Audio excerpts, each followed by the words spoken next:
601 Hijriah atau 1206 Masehi.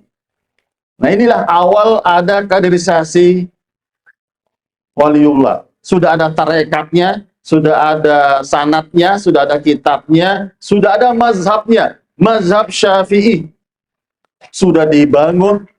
Orang Indonesia ini harus bermazhab Syafi'i.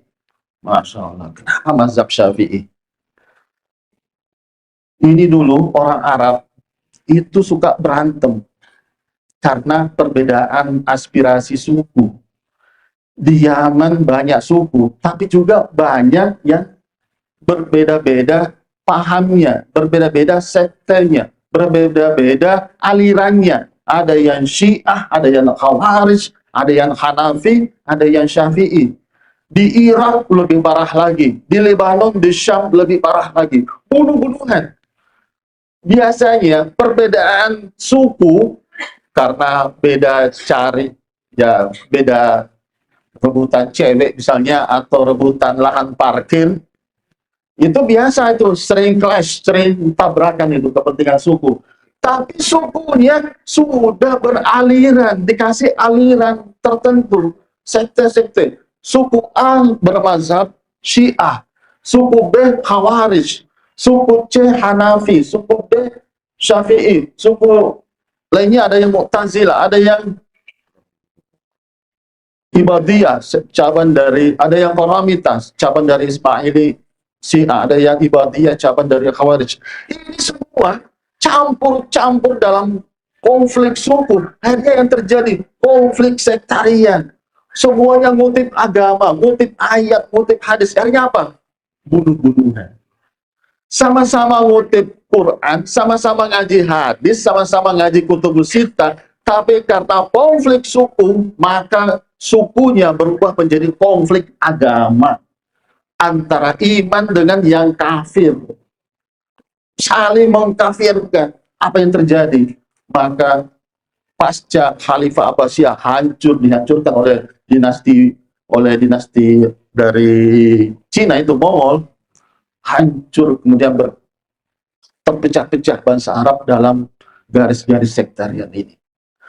Para wali langsung mengatakan tidak bisa Indonesia ini maju kalau konflik sukunya itu dibungkus dengan konflik agama. Maka karena itu para wali itu kemudian ada dokumen dari Yaman menyebut, nah ini ada dokumen dari Yaman dan juga dari India, ini guru-gurunya para wali dulu yang membawa Islam ke Aceh, mimpi ketemu baginda Rasulullah, mengajarkan bahwa kalian ini sebelum datang ke Indonesia pindah dulu ke mazhab Syafi'i. Berarti kita ini diajarin bermazhab Syafi'i. Langsung perintah baginda Rasulullah melalui mimpinya para wali yang membawa Islam ke sini. Jadi kita ini disebut Islam yang berberkah. Kenapa? Karena ini Indonesia mau dibuat aman, mau dibuat sejahtera, mau dibuat maju, mau hamu beti, kata penulis-penulis ini, penulis Bali. Ini penulis Bali ini begini nih, ini ceritanya ini.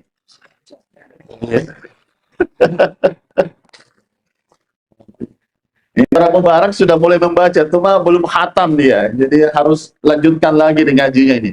Harus minimal khatam ya 24 semester ini. Luar biasa ini. Nah, inilah dokumen dari ya Umar sira ila mazhab Asy-Syafi'i, ini di bagian terakhir ini. Ya Umar, ini penguasa Yaman di Hadramaut.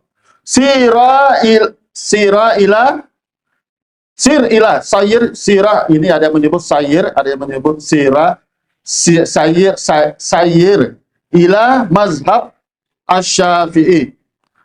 Pindahlah ke mazhab Syafi'i. Dan dari situlah kemudian negeri Yaman kemudian bermazhab Syafi'i, para mubaliknya, para ulamanya, para ulama tarekatnya, semuanya bermazhab Syafi'i. Dan itulah yang kemudian membawa Islam datang ke India. Di India juga berantem dengan mazhab Hanafi. Anak Hanafi itu ada basisnya di Delhi, mereka datang dari daratan, sementara yang datang dari laut ini adalah bermazhab Syafi'i, berantem lagi, tidak aman lagi, maka kemudian mereka kemudian membawa mazhab Syafi'i ke seluruh tanah air Indonesia dari Aceh sampai Papua. Cuma satu mazhab. Coba seandainya orang Bugis bermazhab Syiah atau Makassar Khawarij, 20 turunan tidak akan habis-habis bunuh-bunuhan. Jawa Mu'tazilah, Sunda atau Madura yang keras itu Syiah. Wah, habis. Kita ini waktu diislamkan ada 200-an suku. Tapi hebatnya karena yang membawa ini adalah para wali, bukan politisi, bukan pembawa proposal, bukan makelar. Maka ngerti caranya mendamaikan bangsa ini yang beragam suku-suku. Dengan apa? Bahasa Jawanya itu dengan roso.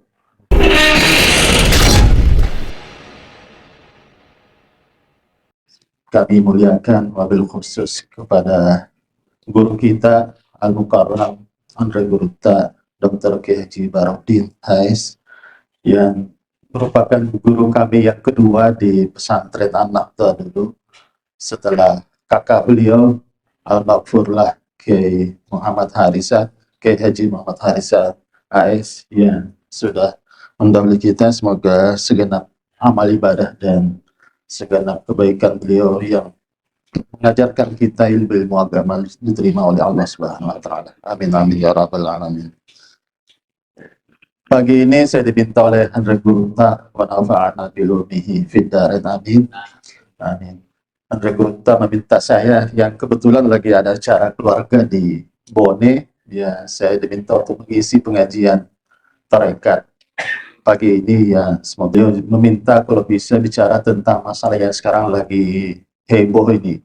Tapi ya kita tidak ikut-ikutan lah dengan itu, tapi kita ingin mengkaji ilmunya para sayyid. Dulu masih disebut sayyid, kalau sekarang sebagian disebut habaib. Keturunan para wali, keturunan baginda Rasulullah SAW itu diantaranya yang yaitu Hamukoti Tanah Jawi. Nah, ini bahasa orang Jawa Bali, orang Bali yang Hindu sekalipun juga merasakan barakahnya para wali, yakni membawa kita ini bersama-sama dengan Islam ini mengukuhkan, mensolidkan, memperkuat, membuat sakti Nusantara ini. Ini hebatnya ini. Makanya kita bisa hidup sentosa, makmur dari Sabang sampai Merauke, karena para wali ini sudah benar-benar mengajarkan Islam yang solid bagi kita, bangsa kita itu, tanpa melihat suku-sukunya. Bahkan suku-suku yang ratusan di Indonesia ini bisa solid dalam satu kesatuan Angajawi, nah bahasanya. Ini satu naskah yang saya tunjukkan ini dari para wali, riwayatnya Sunan Gunung Jati, salah seorang sayyid juga dari Yaman, ada disebut dalam naskahnya dari abad 15. Ini dari naskah tahun 1400-an, 1490-an, sudah ditulis-tulis ulang dalam beberapa huruf, diantaranya aksara Pegon, yang menyebut ilmunya, sejarahnya Sunan Gunung Jati, termasuk ilmu-ilmu tarekat, silsilah, sanad yang diajarkan oleh beliau dari yang beliau dapat dari Mekah, Madinah, dan juga dari Mesir, terus diajarkan kepada para wali penyebar Islam di tanah Jawa, dan juga murid-muridnya yang menyebar ke Indonesia Timur di abad 15 dan 16 Masehi. Nah, pertanyaan besar yang muncul dalam konteks ini, pernah suatu hari, ini yang penting ini sebagai pembuka dulu, Kiai Al-Mukarram Kiai Ma'ruf Amin, wapres kita, pernah ketemu dengan pimpinan Majelis Hukama Al-Muslimin. Waktu itu ada di Doha, di Qatar ya, di Qatar, apa di Bahrain, di Qatar ya ininya, Bahrain ya, nggak salah ya, di Qatar apa di Doha, pusatnya itu bikin acara beberapa di negara-negara di Arab itu pernah ketemu dengan wapres kita. Beliau meminta kepada ulama-ulama Indonesia, bukan lagi saatnya kita menerjemahkan kitab-kitab bahasa Arab ke dalam bahasa Indonesia. Syekhul Azhar ini yang juga pemimpin Majelis Hukama Al-Muslimin, salah satu anggotanya itu adalah Tuan Guru Bajang yang di Lombok itu. Ya, itu yang salah satu anggotanya, beliau alumni Al-Azhar juga. Beliau meminta kita, para ulama Indonesia ini, agar karya-karya ulama Indonesia dalam bahasa Indonesia, dalam bahasa Jawa, Bugis, Makassar, Melayu, itu harus diterjemahkan ke dalam bahasa Arab. Bukan malah kita yang membaca karya-karya Arab dari luar, terus kita konsumsi, tapi harus juga ada arus balik, istilahnya itu, kita juga harus membawa karya-karyanya ulama Indonesia, ilmunya ulama Indonesia, kitab-kitabnya ulama-ulama Indonesia, diterjemahkan ke dalam bahasa Arab atau ke dalam bahasa Inggris sebagai bahasa global, agar nanti bisa dibaca dan dipelajari dan juga diajarkan di sekolah-sekolah, termasuk di kampus Al-Azhar, di Mekah dan di Madinah, agar bisa benar-benar kita ini setara, bukan segera membaca karya-karya ulama Arab, tapi juga kita bisa juga sejajar dengan ulama-ulama Arab dalam karya-karya yang bisa mereka nikmati dari karya-karya ulama-ulama Indonesia ini.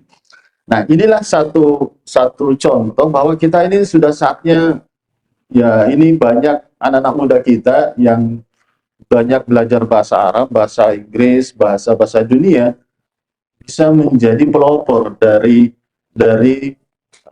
gerakan bersama penerjemahan karya-karya ulama Nusantara ke level global. Termasuk karya-karya ulama-ulama tarekat ini, diantaranya Syekh Abdul Majid Al-Jawi Al-Bugisi itu sekarang baru diangkat, dan itu penting juga karena beliau pernah lama berguru di Mesir, di Mekah dan Madinah. Sudah saatnya juga kita terjemahkan, kita tulis, kemudian kita sampaikan kepada dunia bahwa ada satu contoh komunitas tarekat Al-Muhammadiyah Sanusiyah Al-Idrisiyah yang menjadi khalifah di bumi Nusantara ini. Nah, ini contohnya adalah Syekh Abdul Majid Al-Bugisi ini. Nah, ini contoh bagaimana sekarang ini kita perlu belajar dari Wali Songo. Karena Wali Songo itu 9 wali yang mendirikan Kesultanan Demak, yang punya murid yang mengajarkan Islam sampai ke Indonesia Timur, ke Maluku dan Papua, itu punya banyak karya, punya banyak khazanah. Salah satunya adalah membuat kita ini bisa solid sebagai sebuah bangsa. Nah, oleh karena itu kita perlu bertanya, apa ada karya-karya para wali itu yang berjasa bagi Islam ini, bagi Indonesia ini?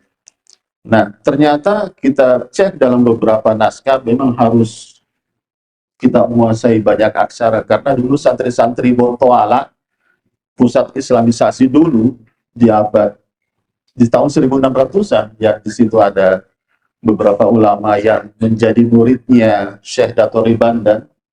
Itu adalah Syekh Datori Bandan adalah muridnya Sunan Giri kedua, jadi putra dari Sunan Giri pertama, yang membantu mengislamkan orang-orang Indonesia Timur dari Kutai, Bima, Sulawesi Selatan, Sulawesi Tenggara, di Buton, di Maluku, di Pulau Seram, Ternate, Tidore. Itu adalah Syekh Datori Bandan. Jadi ada 50 tahun pernah menjabat sebagai ketua NU wilayah. Jadi ketua NU wilayah Indonesia Timur. Nah, Andre Burunta ini melanjutkan dari kiprah para wali dulu menyebar Islam, karena Indonesia Timur ini penting untuk kepentingan kemajuan Indonesia ini, karena dunia maritimnya itu sangat kuat. Nah, salah satu pelacakan naskah itu harus melalui sanadnya. Nah, ini Kita tidak bisa sembarangan bicara Wali Songo, apalagi sekarang ini banyak orang bicara sembarangan tentang para Sayyid atau Ba'alawi, tapi tidak ada naskahnya. Ada naskahnya, tapi tidak jelas sanatnya. Berbahaya bagi orang yang tidak punya sanat, karena mala syaikhalahu fasyaitanu syaikhalahu. Siapa yang tidak punya guru, maka syaitan itu gurunya. Oleh karena itu, kita perlu bukti otentik yang menunjukkan bahwa ini benar-benar asli dari karangan Wali Songo yang menjadi pelopor Islam Indonesia kita ini. Nah, ternyata salah satu naskah yang saya dapatkan ini koleksi Perpustakaan Nasional, ada lagi koleksi dari Perpustakaan Leiden, ada juga yang dari Paris. Menyebut di sini silsilah naskah, silsilahnya naskah ini dari ini bahasa Jawa ini, punikakan Anggaduh Maulana Hasanuddin ketimbang datang Maulana Yusuf. Ini periwayatan naskah ini dimulai dari Maulana Hasanuddin, putra dari Sunan Gunung Jati, ketimbang datang. Ini Mas Hisnuddin harus bisa ini bahasa Jawa ini. Jangan cuma dapat jodoh Jawa, tapi juga harus bisa baca naskah Jawa ini. Ini harus ini, karena ilmunya kita itu ada banyak di Jawa ini, karena gurunya ada di sana. Nah ini salah satunya, ketimbang datang, terus diriwayatkan ke anaknya namanya Maulana Yusuf, terus kemudian ke ketimbang datang Pangeran Arya Rana Manggala, ketimbang datang sampai ke pemilik terakhir wafat di tahun 1720 itu, di baris ketiga terakhir itu ketimbang datang Ratu Bagus Muhammad Saleh. Kamugi sami sunungan rahmat dening Allah Ta'ala. Amin. Semoga mendapatkan rahmat dari Allah Subhanahu wa Ta'ala. Nah, ini jelas dari sanad silsilahnya, jelas dari satu periwayat, satu perawi ke perawi berikutnya sampai ke penyalin naskah terakhir, yakni Ratu Bagus Muhammad Saleh ini di Banten. Ini semua keluarga dari Banten, keturunan dari Sunan Gunung Jati, Syarif Hidayatullah. Nah, salah satu dari riwayat Kesultanan Banten itu ada satu yang perlu saya tunjukkan di sini. Nah, ini riwayat tarekat yang diamalkan oleh para ulama di Banten. Jadi ini ada naskah yang menyebut beberapa tokoh-tokoh tarekat disebut sini. Mulai dari Naqibul Auliya Syekh Ibrahim Ad-Dasuki wa Syamsus Syumus Muhyin Mufusidin Abu Bakar bin Abdullah Al-Aidrus. Ini salah satu tokoh khalifah dalam tarekat Al-Awiyah As-Sakin Al-Adad Syai'un Lillah Al-Fatihah. Darul Masyakinah. Terus kemudian ke khususiyah arwah Sayyidil Al-Faqih pada Ba'alawi. Nah, itu juga salah satu guru yang harus juga dibacakan Fatihah adalah Syekh Al-Faqih Al-Muqaddam Ba'alawi. Al-Faqih Al-Muqaddam Muhammad bin Ali bin Muhammad Sahib Mirbad. Itu Ba'alawi. Terus juga ada bacaan Fatihah untuk Qutbul Aqtab Gauthullah fil alam sahibul alamin fid dunya wal akhirah Sayyidi Asy-Syaikh Abdul Qadir Al-Jailani wa Sayyidi Ahmad Al-Kabir Ar-Rifai. Ini adalah tokoh tarekat Rifaiyah. Qaddasallahu sirruh. Terus kemudian ada bacaan kepada Syekh Ahmad, ini tambahnya Sayyidi Ahmad bin Alwan Qaddasallahu sirruh. Nah, ini tokoh-tokoh yang dibacakan oleh para ulama Banten yang saya bilang tadi, yang salah satunya menurunkan silsilah dari Sunan Gunung Jati. Nah, berikutnya kita mau bicara tentang keislaman ini. Keislaman di Indonesia sudah berlangsung sejak zamannya Khalifah Utsman bin Affan. Berarti di eranya para Khulafaur Rasyidin, kita sudah mengenal agama Islam karena mereka dulu itu pernah datang melalui jalur laut. Nah, ini jalur laut ini kita cek dari pelabuhan pertama yang dibangun oleh Khalifah Umar bin Khattab, itu adalah pelabuhan Jeddah.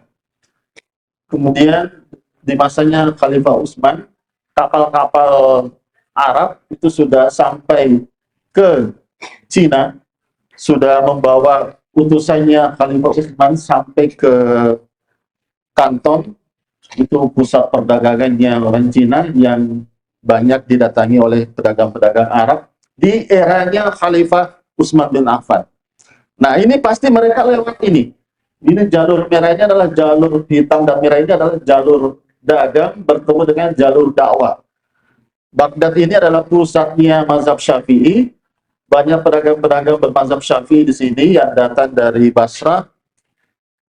Di sekitar Teluk Persia ada namanya Sirat di sini. Ini sebelum ada Hormuz, ada Sirat di atas ini. Kemudian juga ada Oman, itu juga bermazhab Syafi'i. Kemudian juga dari Yaman, Aden, pelabuhan besarnya. Ada juga pelabuhan satunya lagi di atas ini, namanya Mirbad. Salah satu nenek moyangnya Abang Alawi itu ada bermukim di sini. Setelah itu masuk ke India. Nah, India ini adalah salah satu pusat keislaman yang dibawa oleh para ulama dari Baghdad, dari Yaman, dari Mekah, dari pelabuhan Jeddah ini lewat laut. Di sinilah yang bermazhab Syafi'i. Mulai di Gujarat, terus kemudian ke Malabar di selatan ini, setelah itu ke daerah Benggala. Ini dulu disebut Rom, disebut juga Rom atau Turki. Ini bukan Rom yang di Konstantinopel atau di Utsmaniyah. Nah, disinilah salah satu keturunan dari Syekh Jumadil Kubro atau Syekh Jamaluddin Al-Husain yang di Tosora itu. Itu keluarganya itu ada di sini, di daerah Benggala ini. Nah, kakek nenek moyangnya itu singgah dari Yaman ke Gujarat, lalu membuka pangkalan dagang bisnis di daerah Malabar, daerah Calicut, Ceylon, dan daerah Sri Lanka atau Thailand. Nah, ini kemudian pasti ketika mereka berdagang ke Cina, mereka pasti akan melewati Nusantara ini.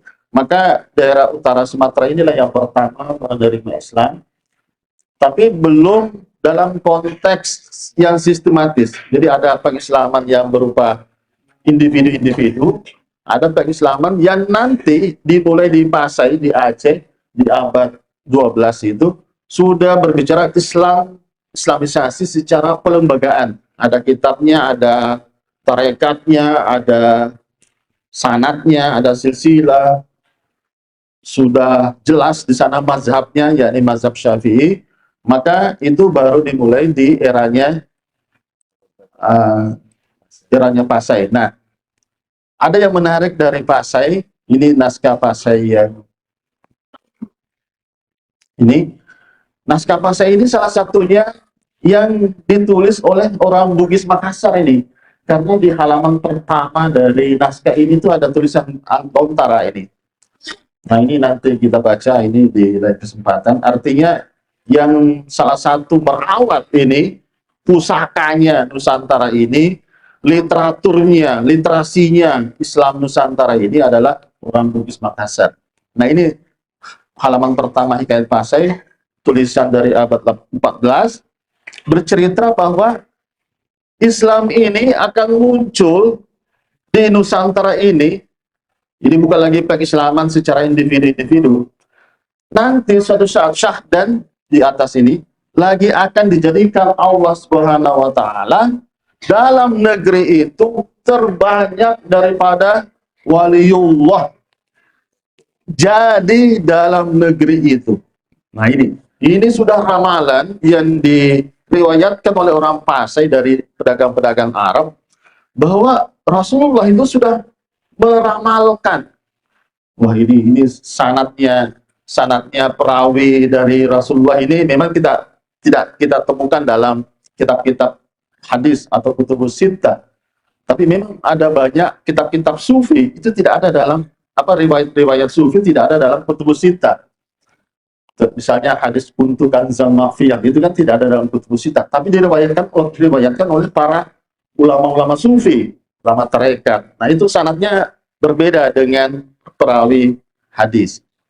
Nah, ini juga ada riwayat yang disampaikan oleh Rasulullah tentang sebuah negeri yang akan menjadi pusatnya pengislaman, nanti akan menjadi aktornya, para pelakunya adalah para waliullah. Nah, inilah kader-kader pengajian Ahad ini. Kalian ini dikajar jadi waliullah, bukan sebagai pedagang proposal, bukan jadi makelar ini. Ya, bolehlah menjadi pedagang di pasar sentral dan seterusnya. Tapi ujung-ujungnya nanti menjadi waliullah, menjadi wali. Karena apa? Karena yang nggak akan menjaga buminya Nusantara ini, yang akan menjadi pilar-pilarnya, paku buminya, kata orang Jawa itu, Nusantara ini hanya yang tahu wilayah yang zohir dan yang batin. Zohiran wa batinan kan samar langkan nyoto, itu bahasa Jawanya. Dunia zohir dan batin, itu kaderisasinya di mana? Ya di lingkungan tarekat, di lingkungan pesantren, di lingkungan zawiyah-zawiyah sufi. Itulah tempatnya, pusatnya kaderisasi para waliullah. Dan itu dimulai dari Pasai, dari Sumatera Utara. Dimulai dari tahun 1200 ini. Ceritanya itu kaderisasi waliullah. Ini ada bukti naskah dari Aceh. Pasal pada hijrah Nabi SAW, 600 setahun pada sehari bulan Ramadan. Dimulainya kaderisasi para wali yang akan memulai islamisasi Nusantara secara total ini. Kaderisasi waliullah yang disebut terbanyak para wali akan jadi, itu dimulai dari 600 setahun, tahun 601 Hijriah, bulan Ramadan, hari Jumat. 601 itu tahun berapa? Mas, ini, Isnudin, Mas Mubarak. 601 Hijriah, Mas Fadli.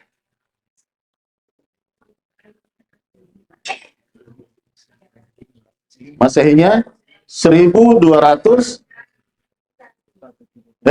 Salah gitu. Menangkap 1200. Nah, ini ya. Fadli di mana ini? Belum ketemu ilmunya ini. Belum jadi wali ini. Baru tukang bocenya para wali. Aduh, Mas Fadli ini ya. Tahun tanggalnya di sini. Oh, ini 1200 ini bukan 601 Hijriah atau 1206 Masehi. Nah, inilah awal ada kaderisasi waliullah. Sudah ada tarekatnya, sudah ada sanatnya, sudah ada kitabnya, sudah ada mazhabnya, mazhab Syafi'i. Sudah dibangun. Orang Indonesia ini harus bermazhab Syafi'i. Masya Allah. Kenapa mazhab Syafi'i?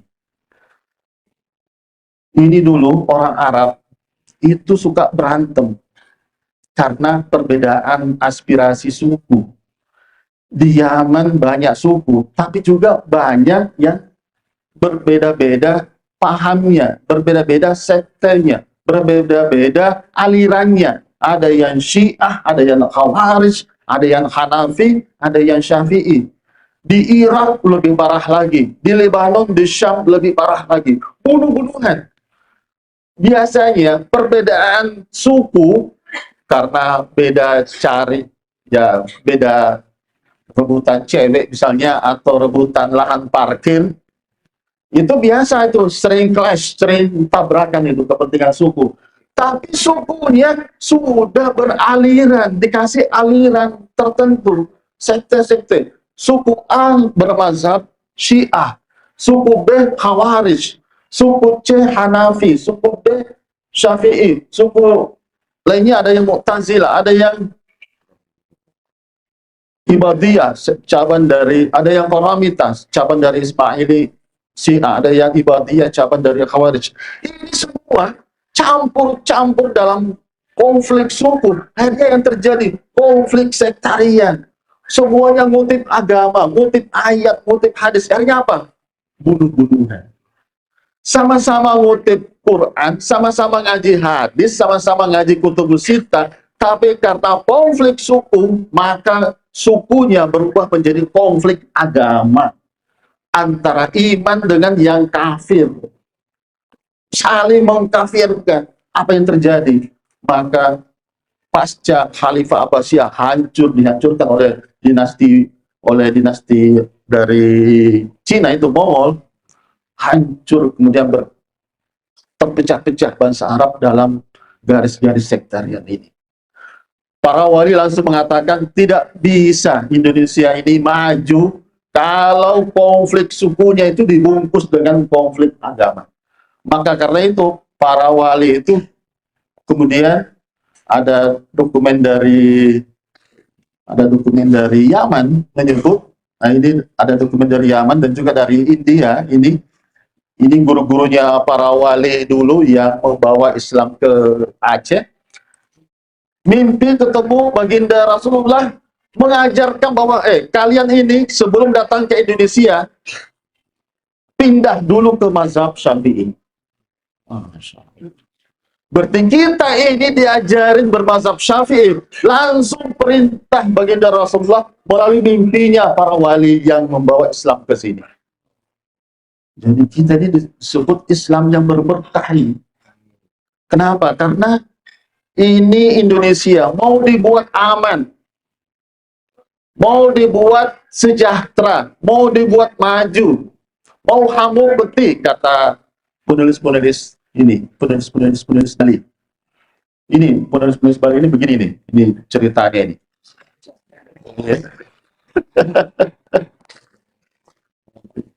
Ini orang Mubarak sudah mulai membaca, cuma belum khatam dia, jadi harus lanjutkan lagi dengan ngajinya ini. Harus minimal khatam ya 24 semester ini. Luar biasa ini. Nah, inilah dokumen dari Ya Umar sira ila mazhab Asy-Syafi'i, ini di bagian terakhir ini. Ya Umar, ini penguasa Yaman di Hadramaut. Sira ila sira, ini ada yang menyebut sayir, ada yang menyebut sira, sayir ila mazhab Asy-Syafi'i. Pindahlah ke mazhab Syafi'i. Dan dari situlah kemudian negeri Yaman kemudian bermazhab Syafi'i, para mubaliknya, para ulamanya, para ulama tarekatnya, semuanya bermazhab Syafi'i, dan itulah yang kemudian membawa Islam datang ke India. Di India juga berantem dengan mazhab Hanafi. Hanafi itu ada basisnya di Delhi, mereka datang dari daratan, sementara yang datang dari laut ini adalah bermazhab Syafi'i. Berantem lagi, tidak aman lagi, maka kemudian mereka membawa mazhab Syafi'i ke seluruh tanah air Indonesia dari Aceh sampai Papua. Cuma satu mazhab. Coba seandainya orang Bugis bermazhab Syiah atau Makassar Khawarij, 20 turunan tidak akan habis-habis bunuh-bunuhan.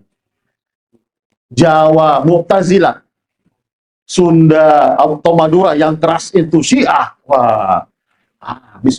Kita ini waktu diislamkan ada 200-an suku.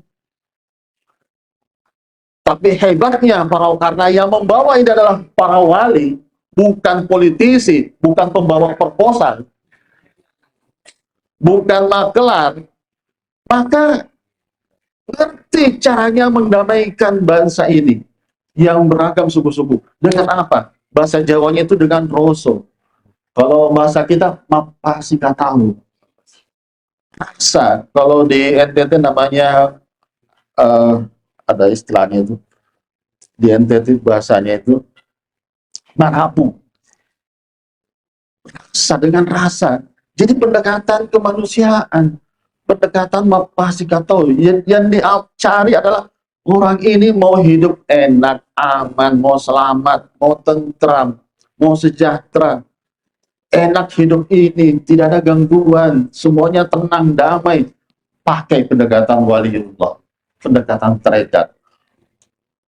Para politisi yang anggota-anggota dewan, anggota partai yang dari manapun sukunya harus ikut tarekat.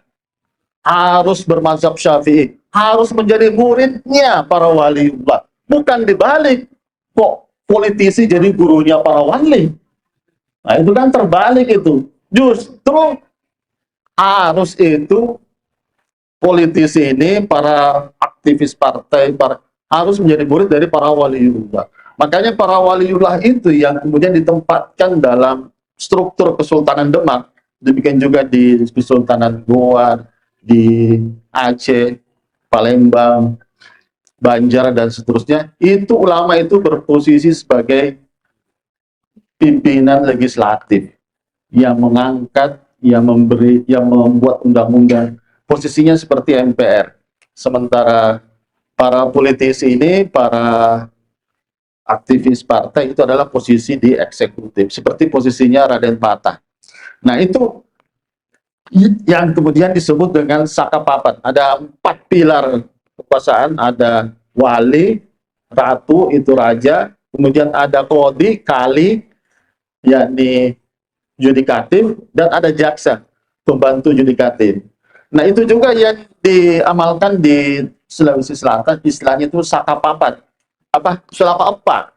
Sulapa Epa. Jadi 4 pilar seperti ketupat itu yang melambangkan 4 pilar dari kekuasaan, sehingga tidak menjadi kekuasaan yang dinasti atau yang absolut, yang otoriter, karena sudah dibagi secara berimbang antara yang yudikatif, eksekutif, legislatif, dan tambah jaksa yang yudikatif itu. Nah, ini sudah ada istilah trias politika. Kalau anak-anak muda yang kuliah di kampus itu katanya Indonesia ini belajar dari trias politika dari Eropa, padahal belajarnya dari ilmunya para wali, yang pembagian 4 ini, sulapa Epa ini. Nah, itu penjelasannya ada di Jawa. Asal-usul istilah sulapa Epa itu. Istilahnya di Jawa Sakapapat atau Sokopapat. Nah, ini asal-usul kenapa kita itu bermazhab Syafi'i. Karena kita ini ratusan suku, tapi bisa didamaikan dengan pendekatan para wali. Nah, ada contohnya pengalaman dari Barus. Ada satu naskah yang dibawa oleh para sayyid. Nah, ini persatuan antar suku Nusantara. Itu salah satunya muridnya Syekh Jumadil Kubro atau Syekh Jamaluddin Al-Husain yang di Tosora, punya murid namanya Syed Mahmud. Ada namanya Syed Mahmud ini, ini naskahnya ini dari Rum atau Benggalan, tadi sudah saya sebut itu di Rum, membawa kapal dan mempertemukan para komunitas suku di Nusantara. Pernah datang ke Madura dan ke Tanah Bugis, membawa rombongan 44 orang waliullah. Wah, Masya Allah ini. Datang ke Barus, mempertemukan antara suku Aceh, Batak, Melayu, dan pedagang Arab, suku Ceti, pedagang Ceti. Jadi 4. Waktu di Barus. Datang lagi ke Madura, mempertemukan antara orang Madura dengan orang Jawa. Datang juga ke Tanah Bugis, karena dulu gurunya pernah ke sini, kemudian dimakamkan di Tosora itu. Nah, ini 44, satu orang saja, satu muridnya Andre Gurta Syed Jamaluddin Al-Husain, satu muridnya sudah mengkader 44 waliullah. Nah, ini saya tanya, dari muridnya Andre Gurta ini sudah berapa waliullah yang dikader ini? Ini dari Andre Gurta Syed Jamaluddin Al-Husain di Tosora, baru satu punya murid sudah mengkader 44 orang waliullah yang sudah disebar ke beberapa ini. Itu artinya benar-benar yang dipilih itu benar-benar yang sudah teruji untuk bisa membawa Islam ini. Makanya kenapa kita itu solid 3 generasi.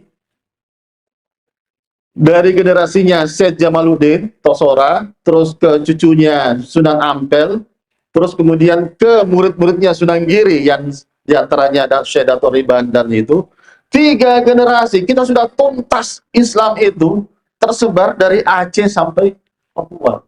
solid. Kita lihat ini, 22 negara. Kalau kita bandingkan dengan di Timur Tengah, itu dari Maroko sampai Iran luasnya. 22 negara. Kita cuma satu negara. Kenapa? Karena diberkahi oleh para wali. Yang mengislamkan kita itu para wali. Yang tiap hari doanya itu Syekhulillah al-Fatihah kepada para ulama-ulama. Dan diantaranya itu adalah Al-Faqih Al-Muqaddam Mbah Alawi.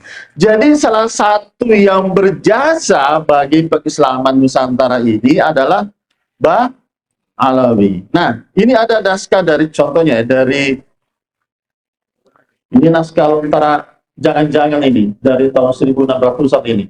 Ini sudah hilang, nggak ada lagi orang Sulawesi yang ini yang bisa baca Lontara Jangan-Jangan ini. Ada di sini ini sekarang koleksi di British Library di London. Napapala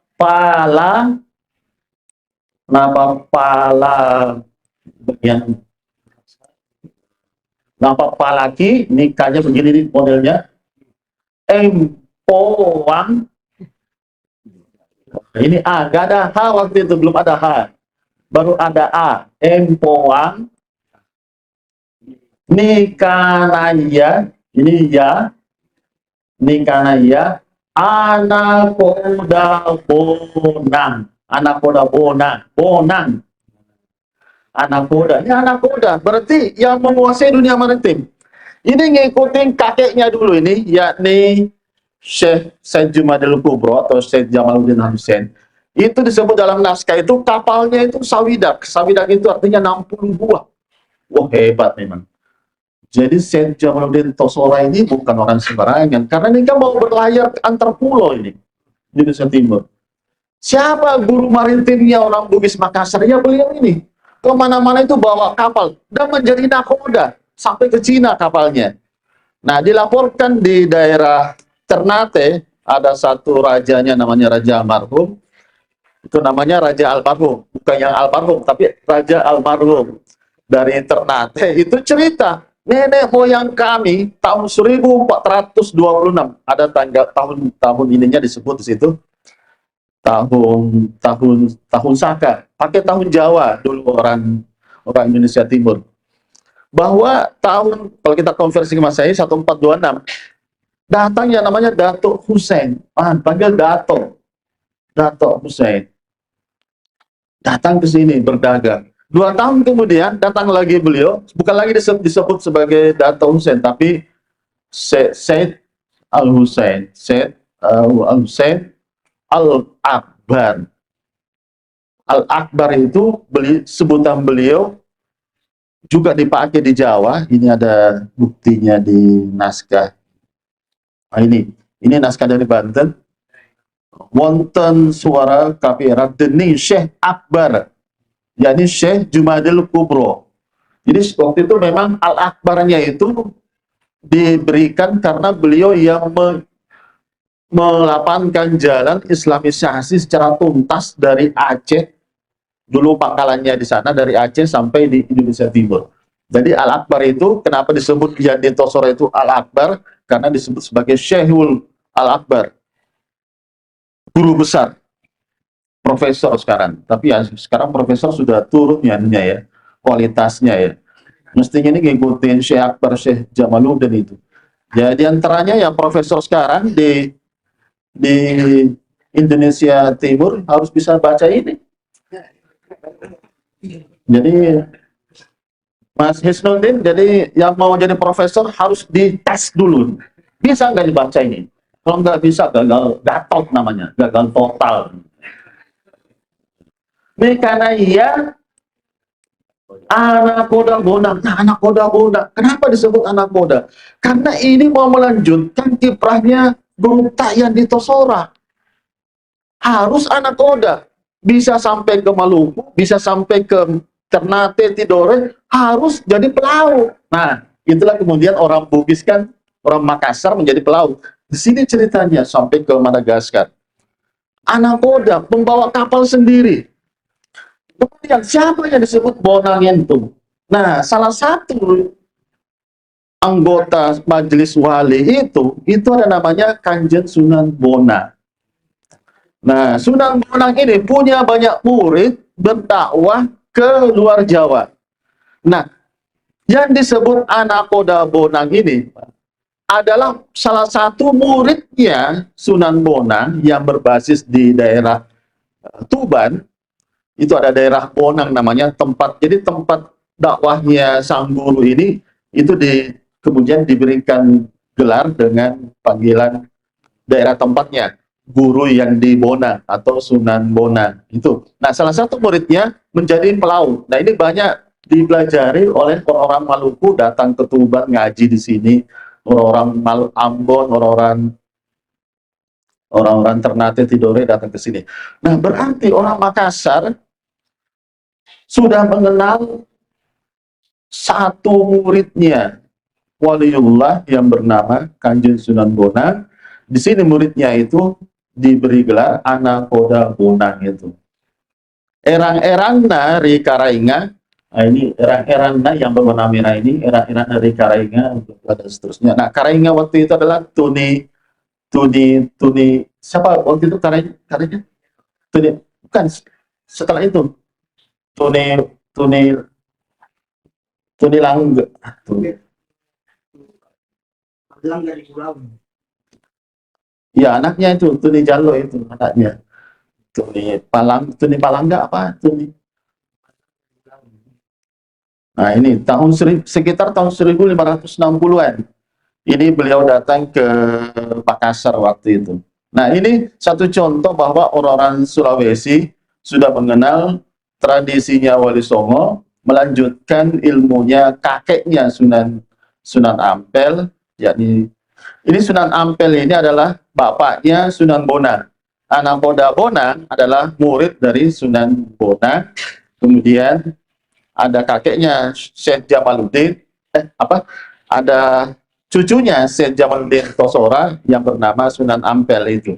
Nah, itulah simbolnya NU itu bintang 9, itu adalah ada bintang 9 itu, ada simbol NU ya, ini Nahdlatul Ulama.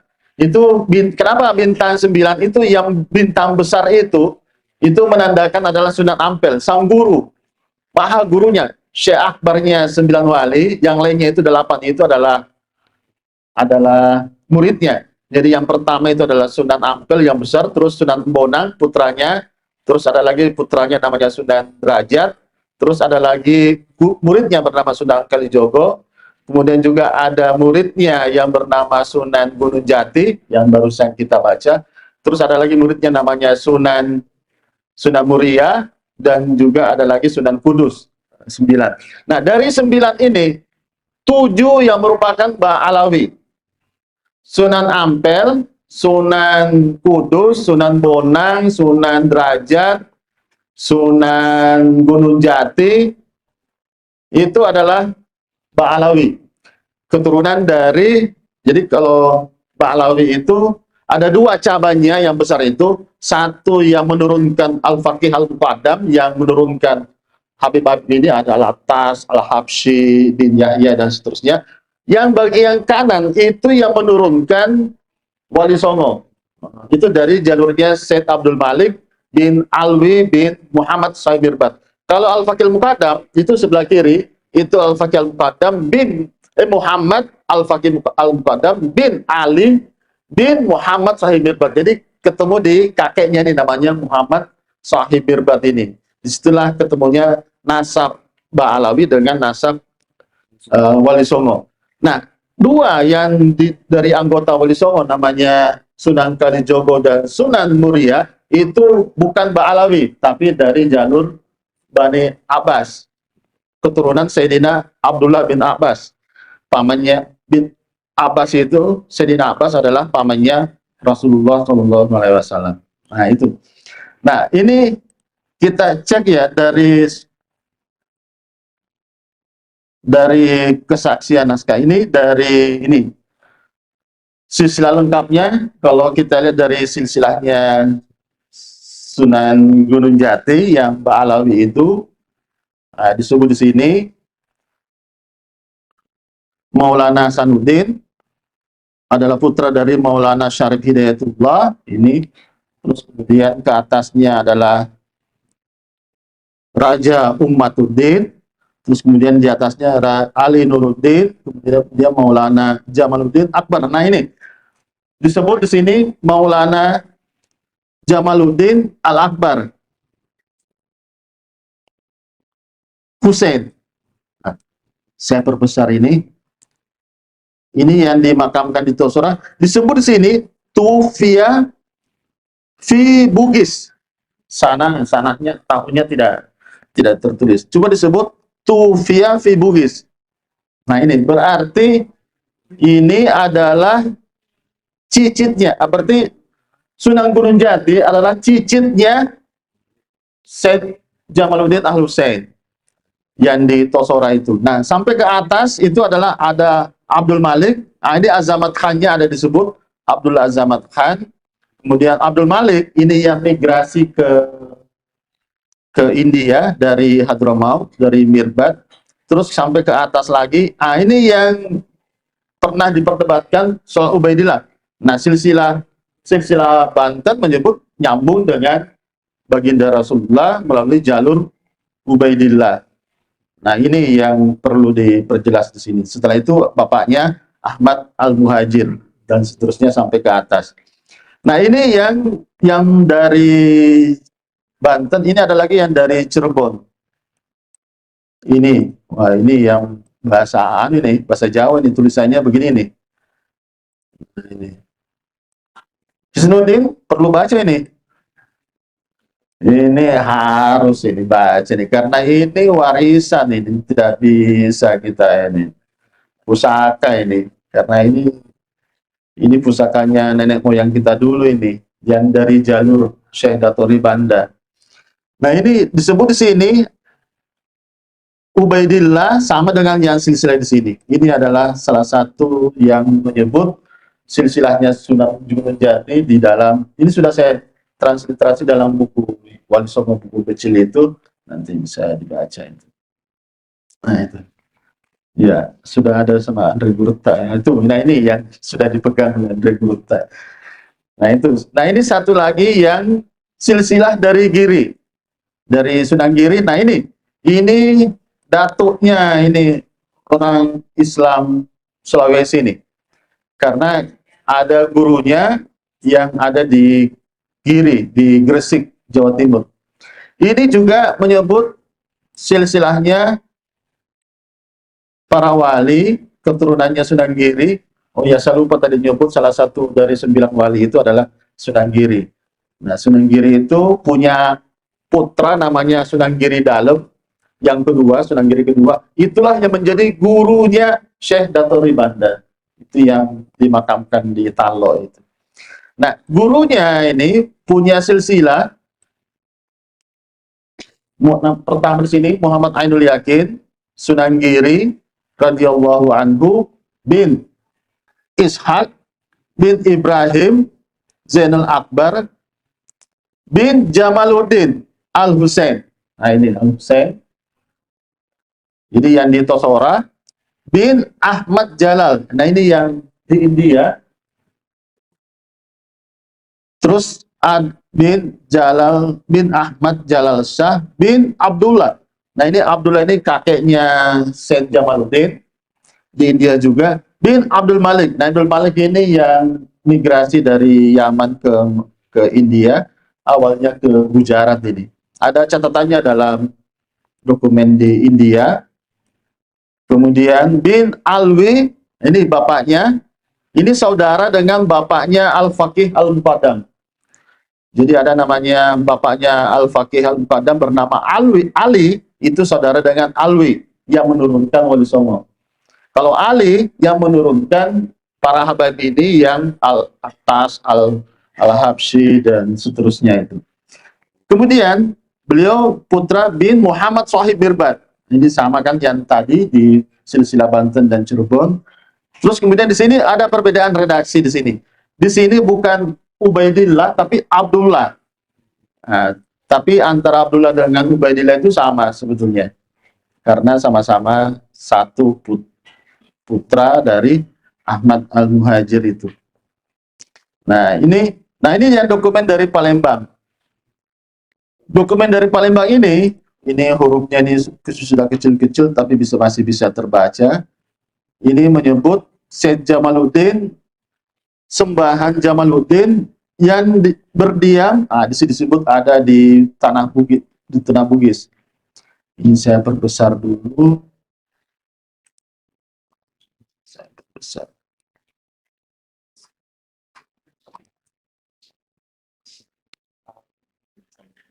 Oh ini. Beranak yang bagian, nggak bisa ini, kursornya nggak bisa. Saya pakai ini aja. Nah, di halaman ini disebut berdiam di Tanah Bugis. Ini di sini di halaman ini. Syed Jamaluddin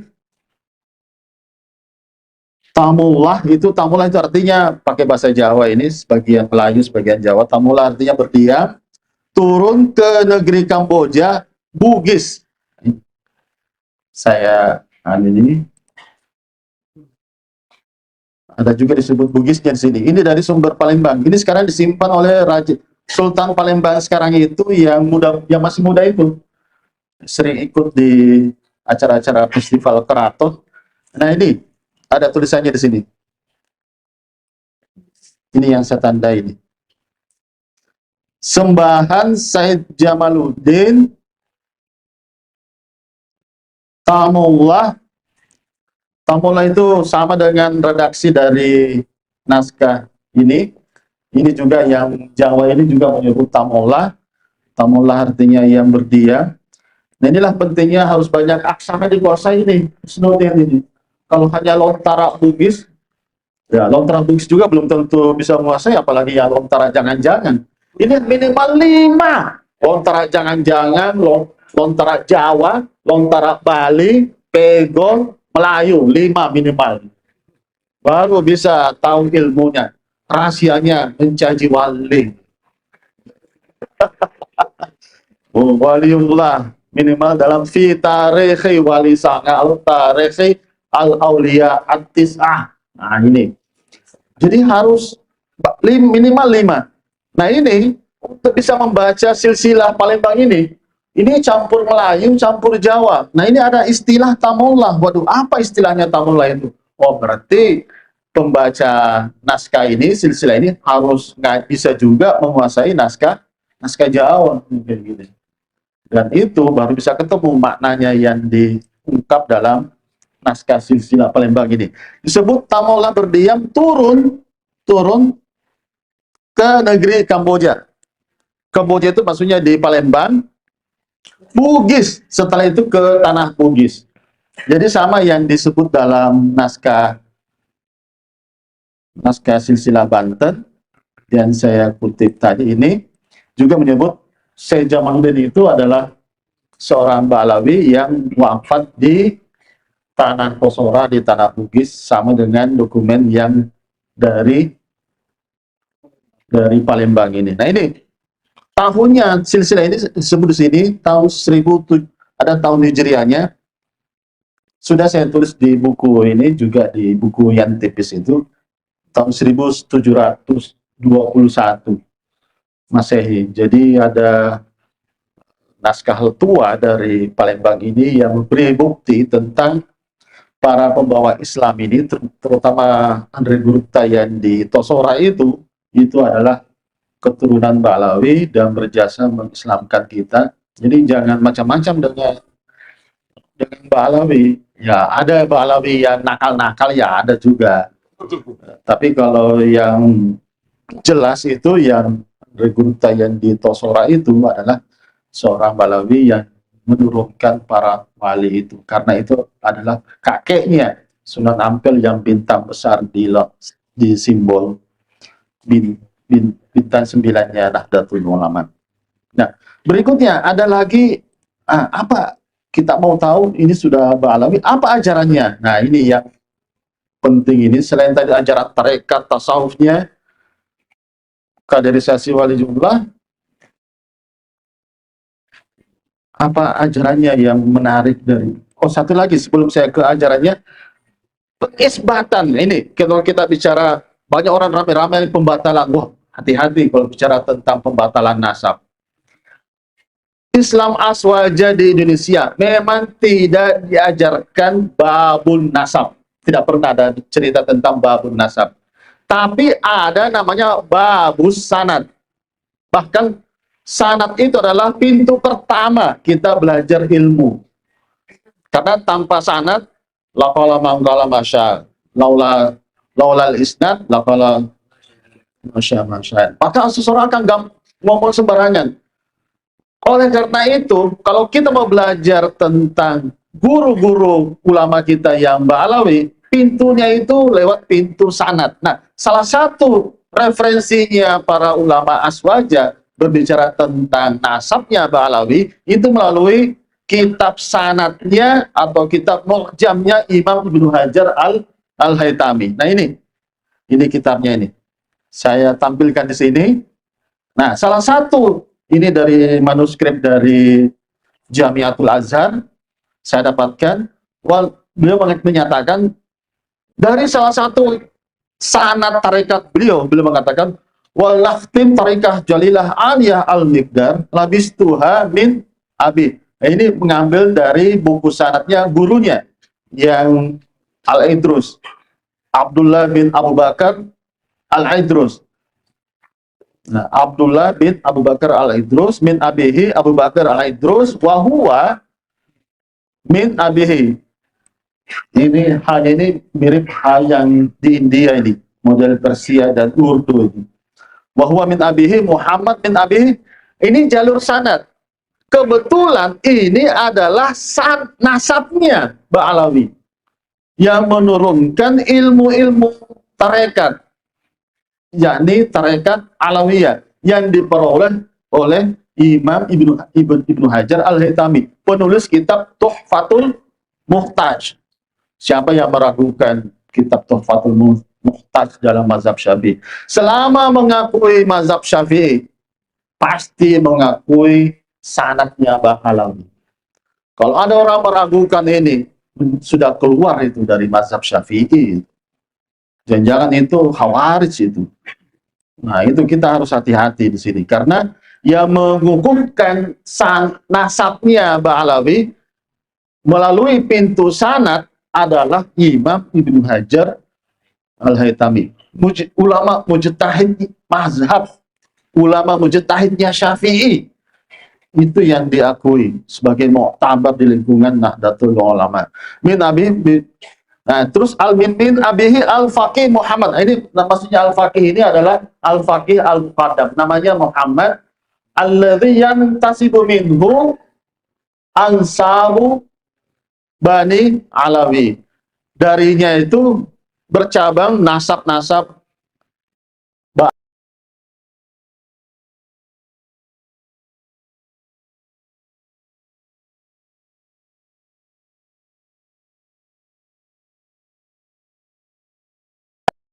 Sudah aktif lagi. Saya lanjut min abihi, bapaknya itu namanya Ali.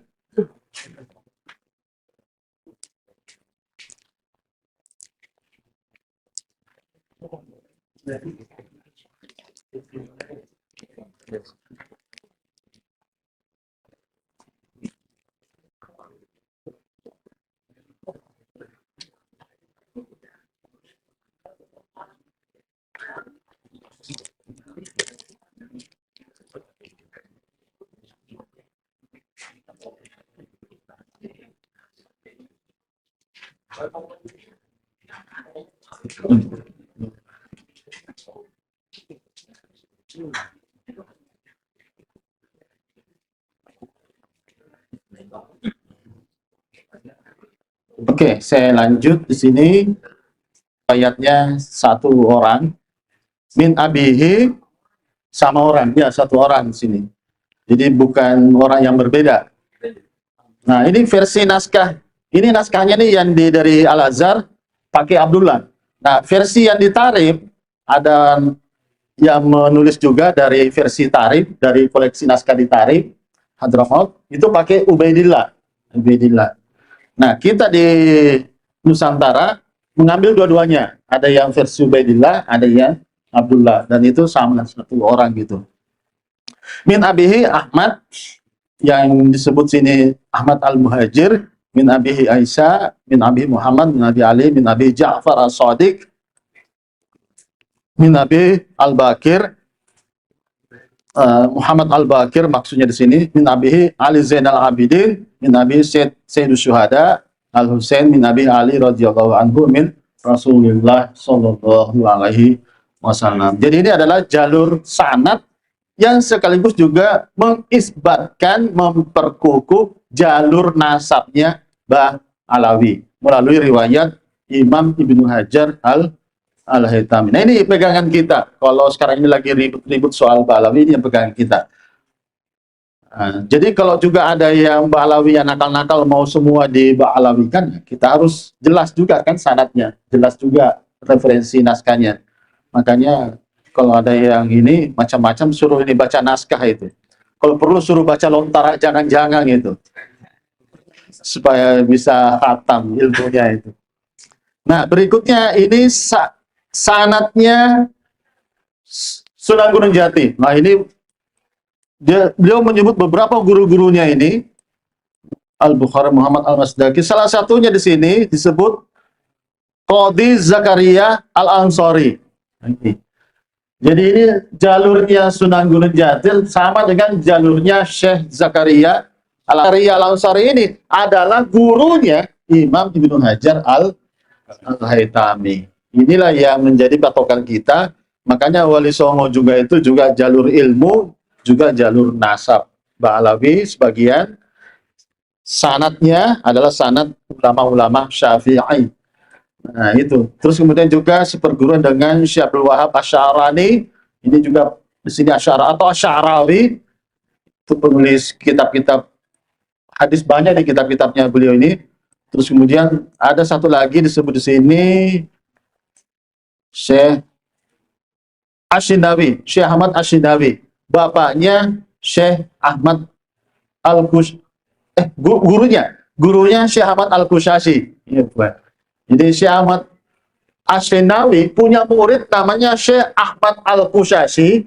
Syekh Ahmad Al-Kushashi punya murid namanya Syekh Yusuf Al-Makassari. Nah, ini jadi jalurnya ini. Jadi jalur ilmunya Syekh Yusuf nyambung dengan jalur ilmunya Wali Songo Sunan Gunung Jati. Dari jalurnya Syekh Ahmad Asy'inawi.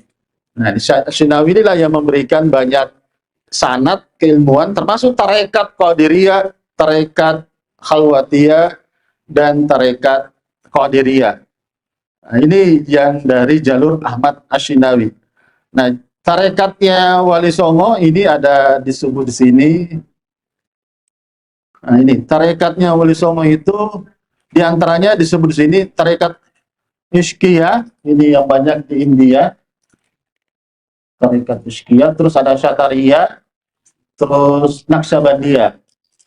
Nah, itu yang diajarkan oleh para wali ke anggota-anggota Wali Songo, yang diajarkan Sunan Gunung Jati kepada para anggota Wali Songo waktu itu. Jadi ada Ishqiyah, Syatariyah, Naqsabandiyah. Ada satu lagi dari jalurnya Syekh Ataullah, Ibnu Ataillah Al-Iskandari, yakni tarekat Syaziliyah. Syekh Ataullah Syaziliyah ini. Itu juga jadi diajarkan ini disebut ini.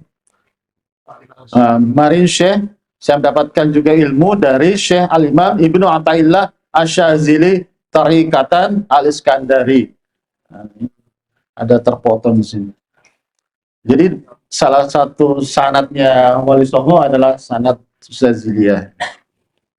Nah, sempat saya ikut tarekatnya Syaziliyah waktu di Tunis itu tempat pertapaannya, tempat halwatnya itu Syekh Zazili itu ya Latif, bacanya itu ya Latifu, ya Latifu, ya Latifu, ya Latifu. Nah, gitu nih. Pakai ininya, fu-nya itu. Jadi, tidak disukun tapi dilengkapi. Ya Latifu, ya Latifu, ya Latifu, ya Latifu.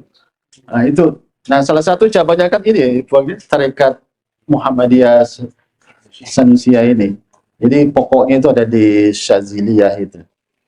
Nah, ini salah satu contoh tarekat yang digeluti oleh Wali Songo, yang diajarkan oleh Sunan Gunung Jati ke para anggota wali lainnya. Sunan yang langsung dapat ijazah dari Sunan Gunung Jati itu Sunan Bonang, Sunan Kalijaga, Sunan Sunan Kudus, tiga itu dari anggota Wali Songo.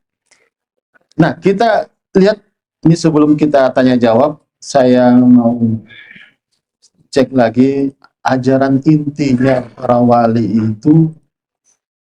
Nah, ini pertama, ilmunya Imam Al-Ghazali pasti, karena ini ulama besarnya mazhab Syafi'i, maka pasti seorang ulama itu visi kewaliannya adalah faqihun fi masalihil khalqi, bahwa kita ini harus mengerti persoalan-persoalan keumatan. Itu sebabnya para wali songo itu bukan cuma mengurus soal ibadah, soal tarekat, tapi juga soal ngurus politik, soal ekonomi, penguatan ekonomi masyarakat, pemberdayaan ekonomi masyarakat. Bahkan waliullah menjadi nakoda. Nah, ini kan.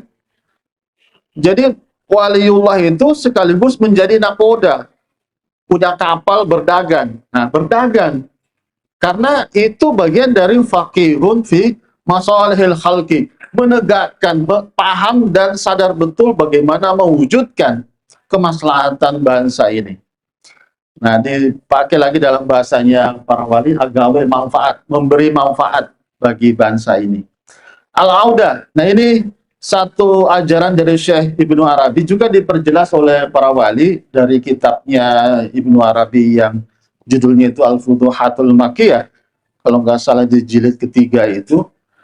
Visi para wali itu tidak sekedar naik ke atas sampai ke level tertinggi ma'rifat.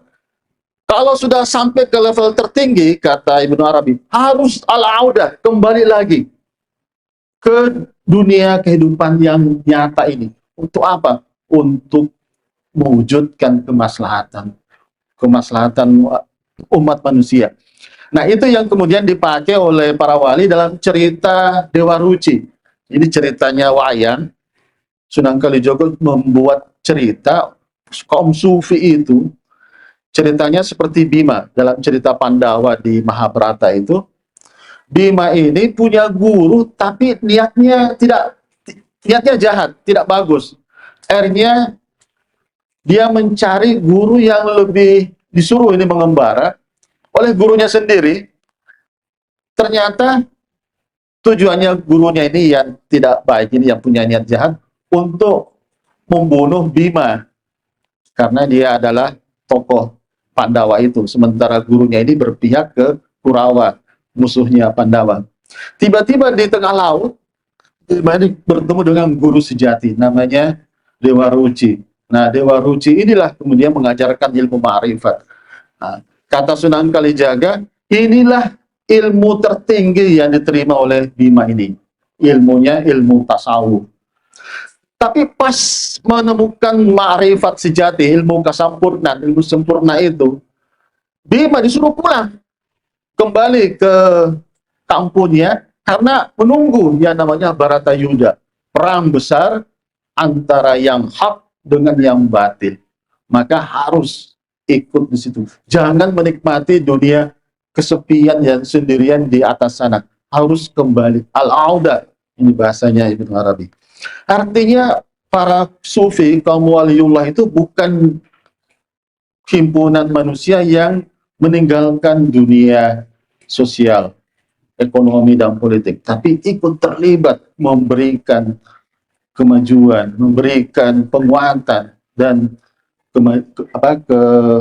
kebersamaan, penguatan ekonomi, dan juga penguatan kehidupan bersama dalam bingkai kebangsaan. Itulah yang diperjuangkan oleh para wali. Mengapa kita ini harus hamukti tanah Jawi? Indonesia ini harus kokoh, tidak bisa menjadi berantakan, karena kita ini sudah diberkahi oleh doa-doanya para wali menjadi satu kesatuan kenusantara atau Anga Jawi.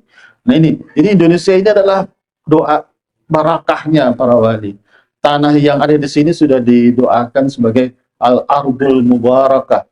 Nah itu tulisannya Syekh Abdul Rahab Asingil menyebut doa-doanya para wali untuk Indonesia ini didoakan menjadi Al-Ardul Mubarakah, tanah yang berberkah. Nah, ada satu lagi, ini ajarannya Al-Faqih Al-Muqaddam yang sudah kita baca sanadnya tadi.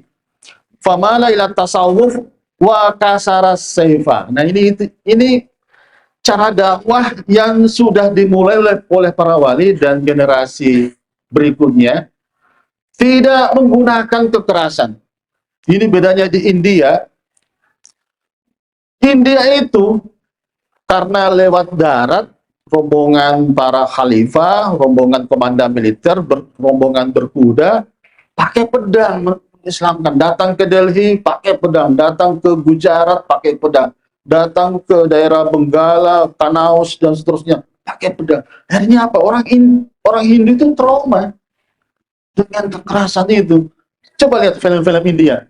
Sekarang kan masih trauma kan dengan Islam itu.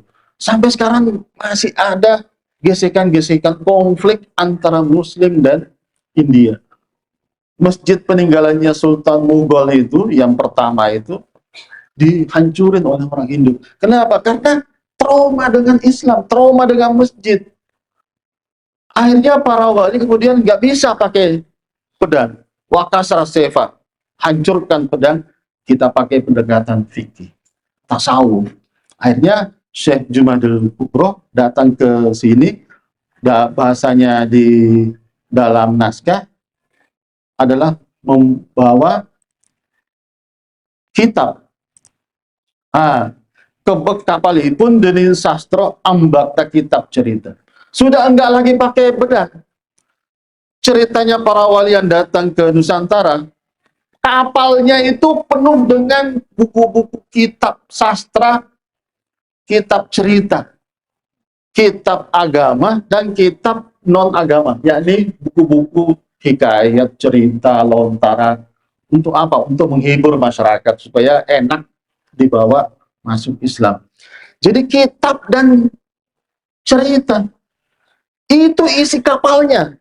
Di antaranya ini, guru kita yang di Tosora ini. Jadi tidak ada isinya itu, kapalnya penuh dengan proposal gitu, atau mobilnya penuh dengan proposal. Karena mereka sudah tahu betul, ini bangsa ini, masyarakat ini yang kami ajarin harus mandiri ekonominya, kuat ekonominya. Jadi umatnya pun pasti yang masuk Islam, pasti kan sudah kuat ekonominya. Nggak butuh lagi bawa-bawa apa itu ke raja-raja, kan tidak ada lagi. Jadi ini pentingnya kemandirian ekonomi yang diajarkan oleh para wali. Nah ini tidak lagi bawa pedang, tapi kitab dan cerita. Ini hebatnya ini.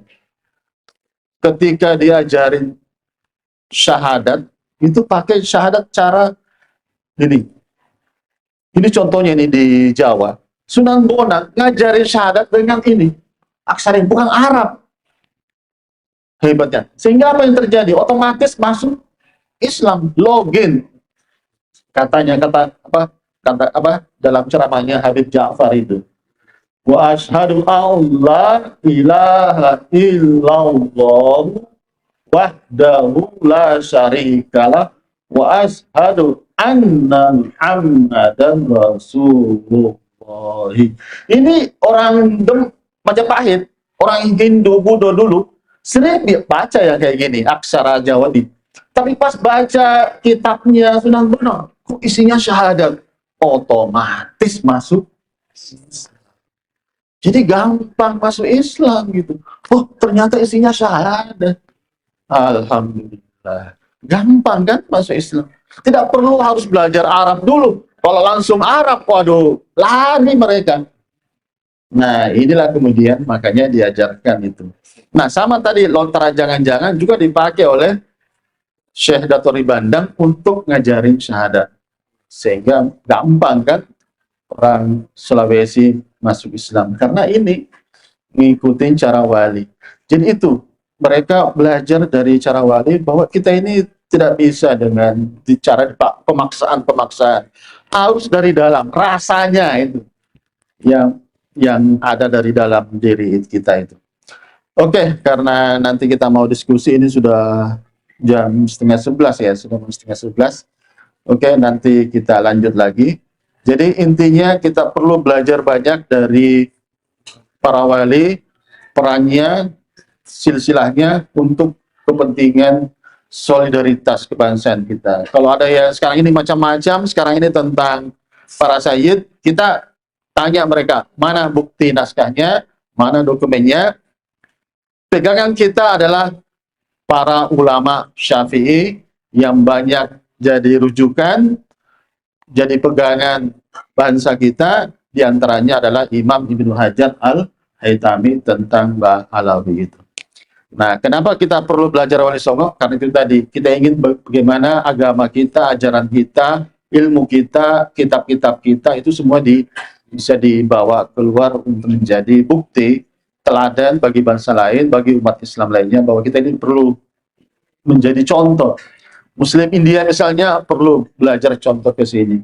Muslim di Iran, di Arab perlu belajar ke kita tentang menjaga harmoni, kerukunan, dan kebersamaan di antara kita. Meskipun 200 suku, bayangin. 200 suku bisa harmonis gitu. Masya Allah. Kenapa? Apa kuncinya? Nah ini, Wali Songo ini. Karena ada pendekatan tasawufnya, tarekatnya.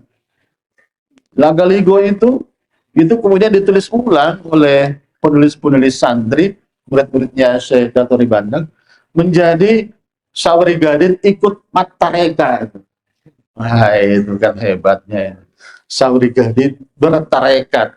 Supaya apa? Memang Islam ini tidak akan bisa sukses kalau tidak melalui ajaran-ajaran tarekat.